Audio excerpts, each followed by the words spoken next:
Dear students, in this session we will discuss pharmacotherapy of bronchial asthma.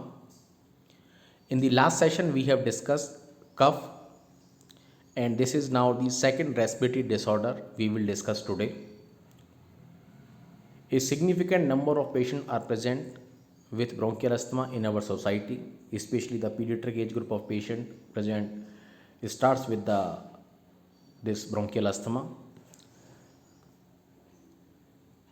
What is bronchial asthma basically? It is a hyper responsiveness of tracheobronchial smooth muscles to a variety of stimuli.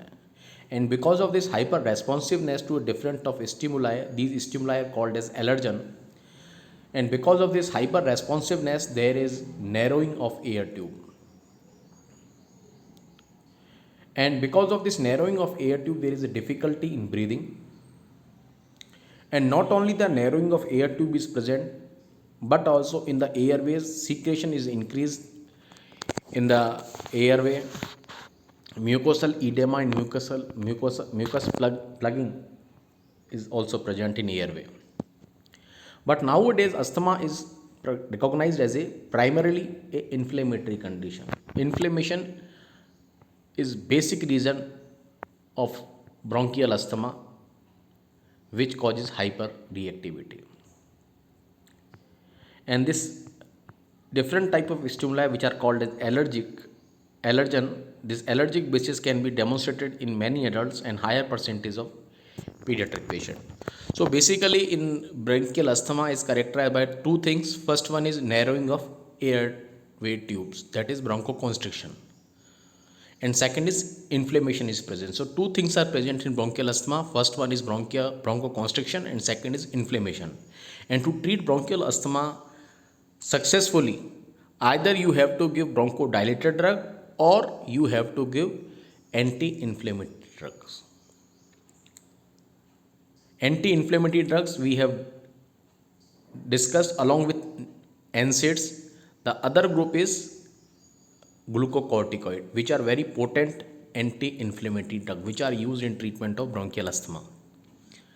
And bronchodilator drug we have discussed in anticholinergic drug and sympathomimetic drugs. So this bronchial asthma has clinical features like dyspnea, that means difficulty in breathing, wheezing, cough, and limitation of activity. And on the basis of this knowledge of pathogenesis of bronchial asthma, anti-asthmatic drug can be divided into various categories. First category is bronchodilator drug. We have three groups of bronchodilator. First one is anticholinergic drug. As we have discussed in the anticholinergic chapter or anti-muscarinic chapter, acetylcholine has muscarinic feature mislabed DHR. Mislabed DHR is the muscarinic features of acetylcholine. Here mislabed DHR, here B denote bronchoconstriction. So acetylcholine causes bronchoconstriction. So anticholinergic drug or anti-muscarinic drug will cause bronchodilation.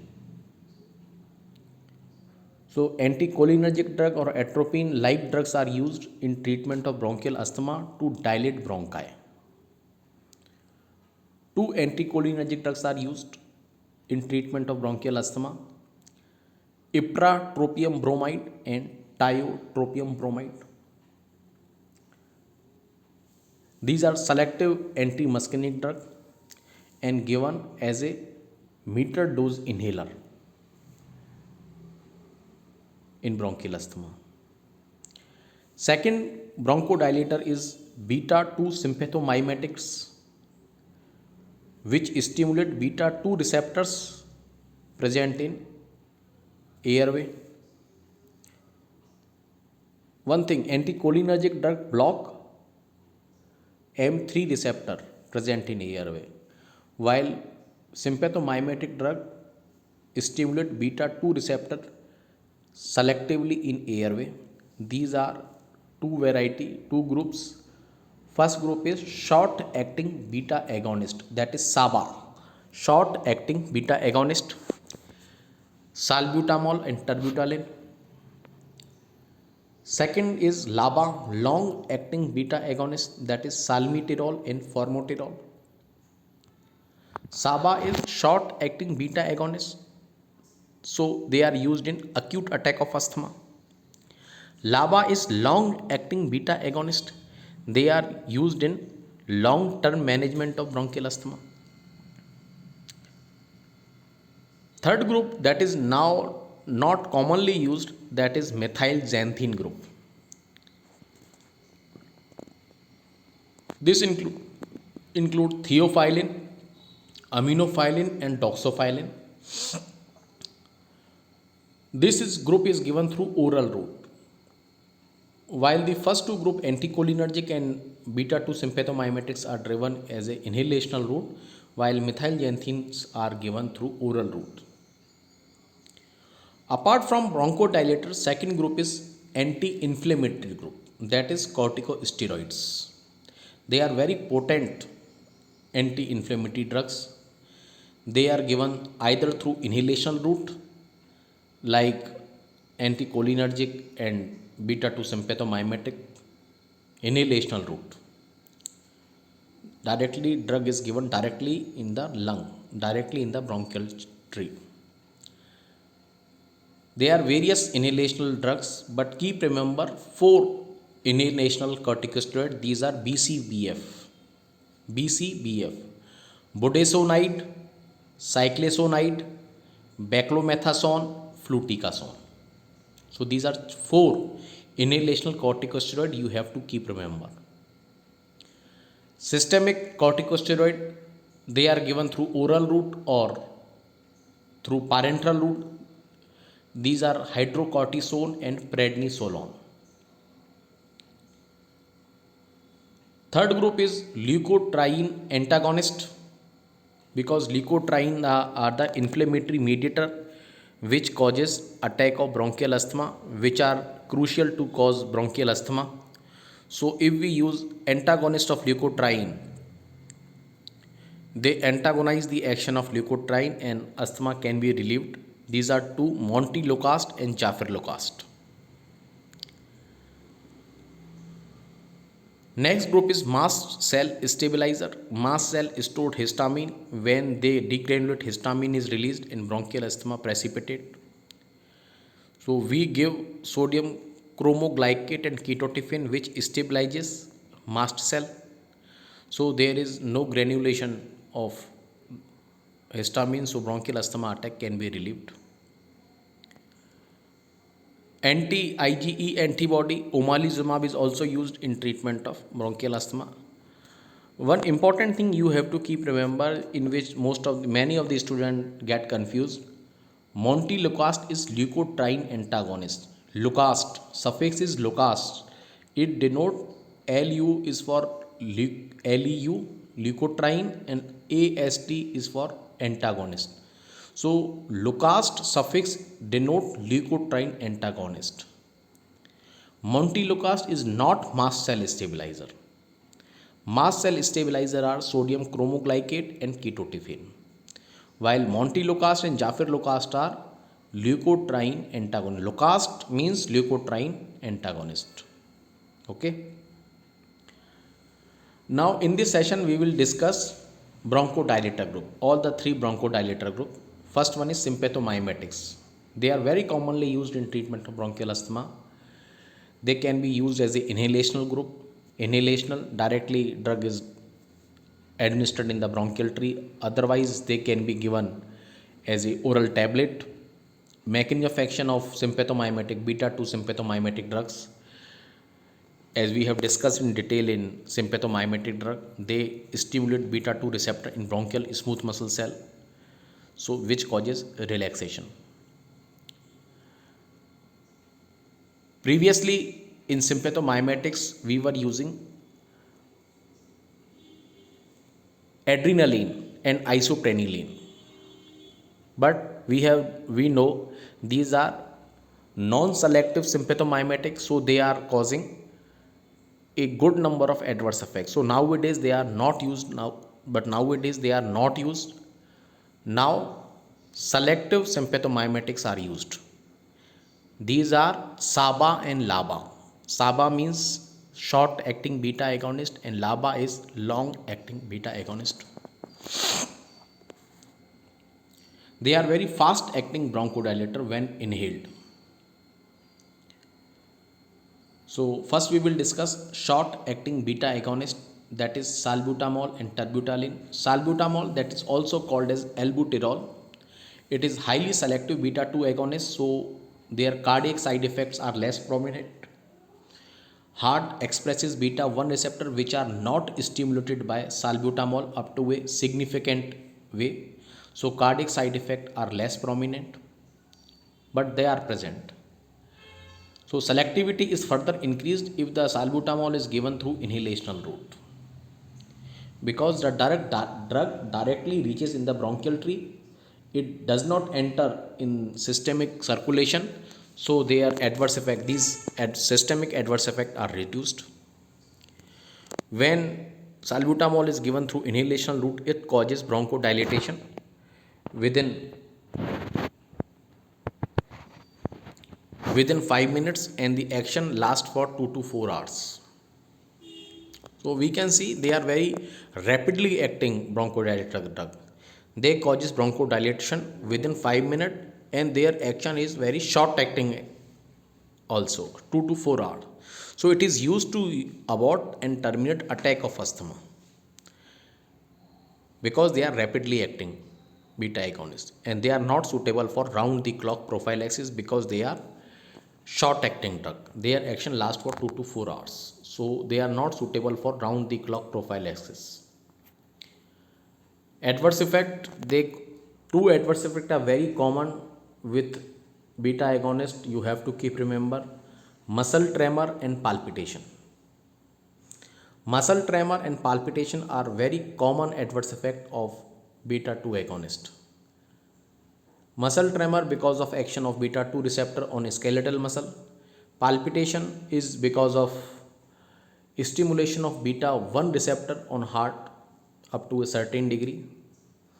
They cause palpitation because of increased heart rate. Other adverse effects are restlessness, nervousness, throat irritation. Throat irritation is produced when the beta 2 agonist through inhalational route because the drug is deposited in the oral cavity. And ankle edema can also occur. So beta 2 agonist routinely is given through inhalational route,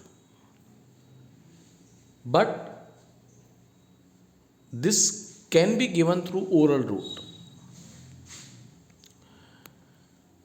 but it is avoided generally because of more frequent adverse effect. Beta 2 oral therapy is reserved for patients who cannot correctly use inhaler or as an alternative to adjuvant in severe asthma. LABA, long acting beta agonist, that is salmeterol and formoterol. It is long acting selective beta 2 agonist with a slow onset of action. Okay, so it is given in a BD dose, twice daily dose, for maintenance therapy and for nocturnal asthma. It is not given for acute attack of asthma. It is given for maintenance therapy of asthma, twice daily dose, because these are long acting beta agonist. Nowadays there are some concern that asthma will worsen with the regular use of inhaled beta 2 agonist. So it is advocated nowadays LABA, long acting beta agonist, should be used only in combination with steroid, inhaled steroid. So in market combined formulations are available. Combined formulation mean meter dose inhaler,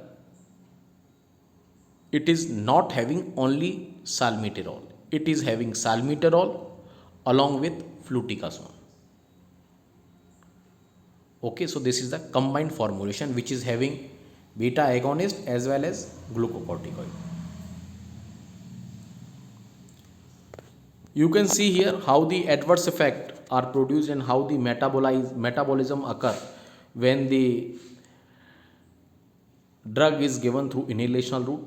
You can see in this diagram the device is here shown is Metered dose inhaler. MDI is metered dose inhaler. It is a type of inhaler through which drug is administered in a metered way, in the calculated way. That's why it is called as metered dose inhaler. It is given through oral cavity.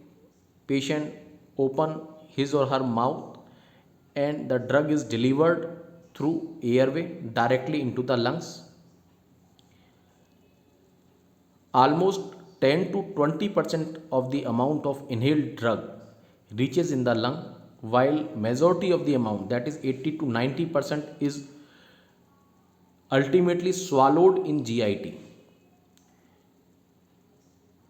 and from GIT is absorbed in blood circulation and reaches in liver, where drug is metabolized through first pass metabolism, which causes, and after first pass metabolism drug reaches in systemic circulation, which causes systemic toxicity. And the amount which has been reached in lung also reaches in systemic circulation through pulmonary circulation, and it also causes systemic toxicity.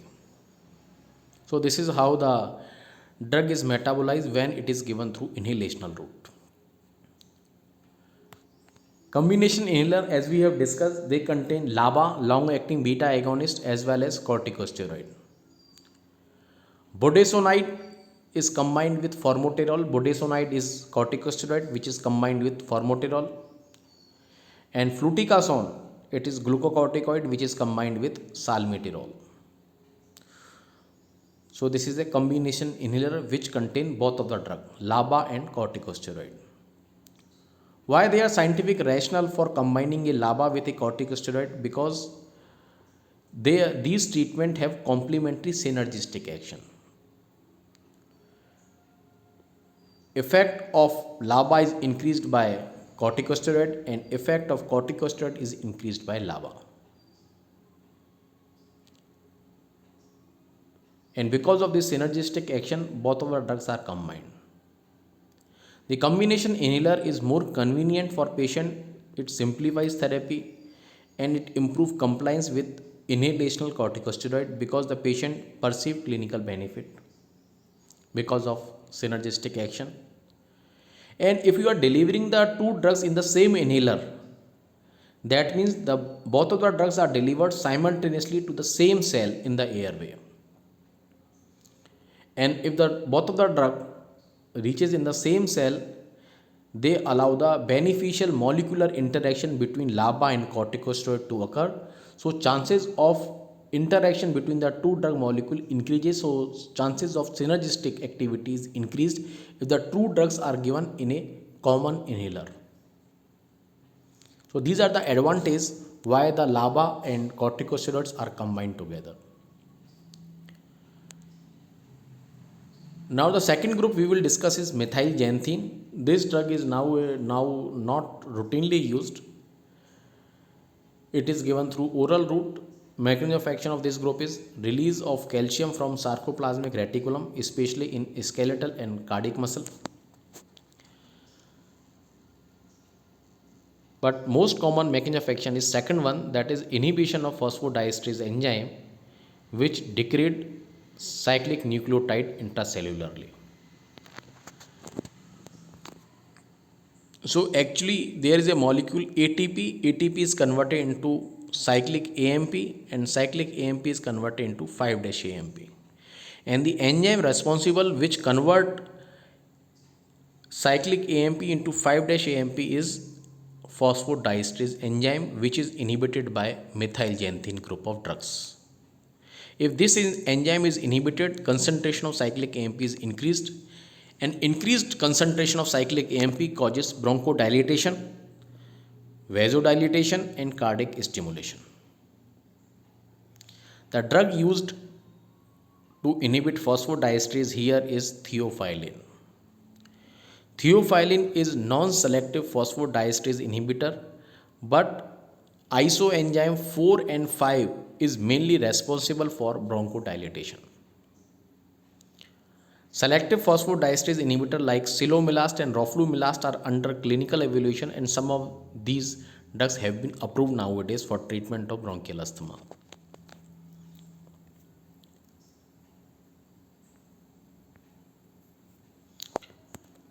Third mechanism of action of methylxanthine group of drug is blockade of adenosine receptor.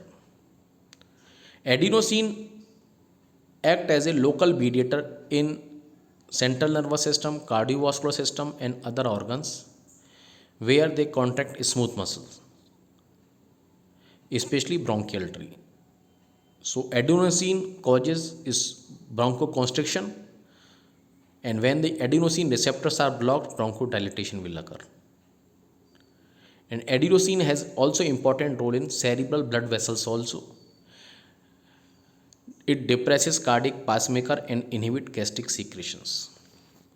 So these are the three mechanisms of action of methylxanthine and theophylline. Pharmacokinetic of theophylline, you must have remembered theophylline is few of the drug which follow zero order kinetic along with phenytoin, warfarin and tolbutamide and aspirin also.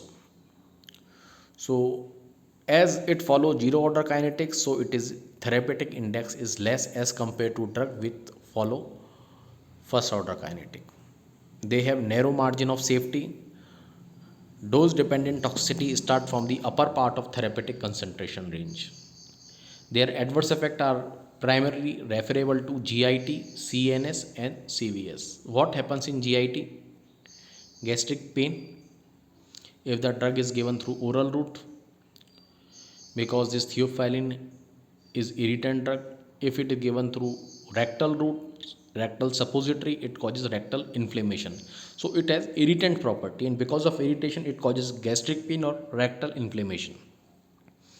And when it is given through intramuscular injection, it causes pain. So actually it is an irritant drug. And when it is given through rapid IV injection, cardiovascular manifestations are shown like precordial pain, syncope and even sudden death due to marked fall in blood pressure, because it causes vasodilation. So, and because of vasodilation, marked fall in blood pressure occur. And apart from hypotension, ventricular arrhythmia or asystole may also occur.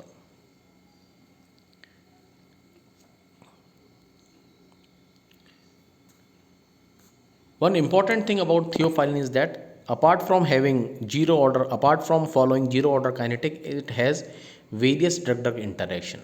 And because of various drug-drug interaction, it is you have to be very cautious while prescribing theophylline along with other drugs. And this problem is also seen along with phenytoin and warfarin as well. Both of these three drugs, phenytoin, warfarin and theophylline, all the three drugs follow zero order kinetic, so they have narrow margin of safety, and all of the three drugs have various drug-drug interactions. So you have to be very cautious while prescribing these drugs along with other drugs, because the drug concentration may vary if these drugs are given with simultaneously administered drug.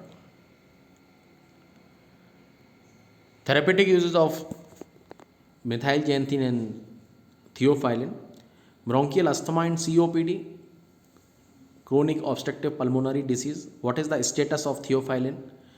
Because of narrow margin of safety and limited efficacy, its use nowadays has declined. Oral theophylline can be given in mild to moderate severe asthma as a third line or alternative adjuvant drug, especially in patients with nocturnal asthma. It is more useful in COPD than in bronchial asthma. Now, anticholinergic drug as a third group of bronchodilator. Mechanism of action we have already discussed in antimuscarinic drug.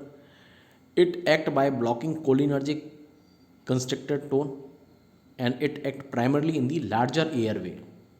And larger airway is affected in chronic obstructive pulmonary disease, while bronchial asthma affect small bronchial tree. So anticholinergic drug have more therapeutic value in COPD than in bronchial asthma, while sympathomimetic drug are more useful in bronchial asthma than in COPD. Anticholinergic drug produce slower response than inhaled sympathomimetic, So they are better suited for regular prophylactic use than for control of an acute attack. So they are not used to control acute attack. To control acute attack, SABA is used.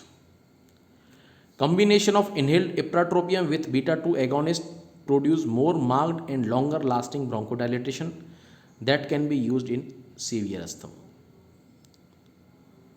Okay, so this complete with the session on bronchial asthma part 1, in which we focused on bronchodilator drugs.